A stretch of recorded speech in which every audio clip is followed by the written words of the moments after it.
మీరు బయటికి చూడటానికి కనబడటానికి బాగానే ఉన్నారేమో, కానీ ఒక్కసారి మీ అంతరంగాన్ని ఈ సమాజానికి కనిపించేది కాదు, ఈ సమాజానికి కనబడని మీ జీవితం ఒకటి ఉంది, ప్రైవేట్ లైఫ్ అంటావు.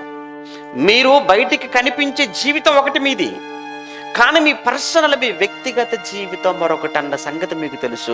4 గోడల మధ్య ఉండే మీరు వేరు, నలుగురులోనికి వచ్చి బ్రతికే మీరు వేరు. అందరికి కనిపించే వ్యక్తి వేరు, ఎవరికి కనబడకుండా జీవించే నీ జీవితం వేరు. ఆ సంగతి నీకు తెలియదా?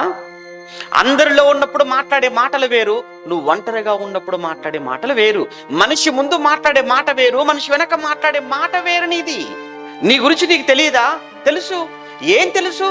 నువ్వు ఒక వేషధారివి అని, నువ్వు ఒక నటుడివి అని, నువ్వు ఒక మోసగాడివి అని, నువ్వు ఒక వ్యభిచారివి అని, ఒక అబద్ధికుడువు అని నీకు తెలియదా? నీ గురించి నువ్వు ఒక తిరుగుబోతుగా ఉన్నావని, ఒక త్రాగుబోతుగా ఉన్నావని, మాటలతో మనుషులను వంచిస్తూ మోసగిస్తూ ధనార్జనే ధ్యేయంగా పెట్టుకొని ఎంతో మంది జీవితాలను కొల్లగొట్టి నువ్వు ఎదుగుతున్నావన్న సంగతి నీకు తెలియదా? నీకు తెలుసది.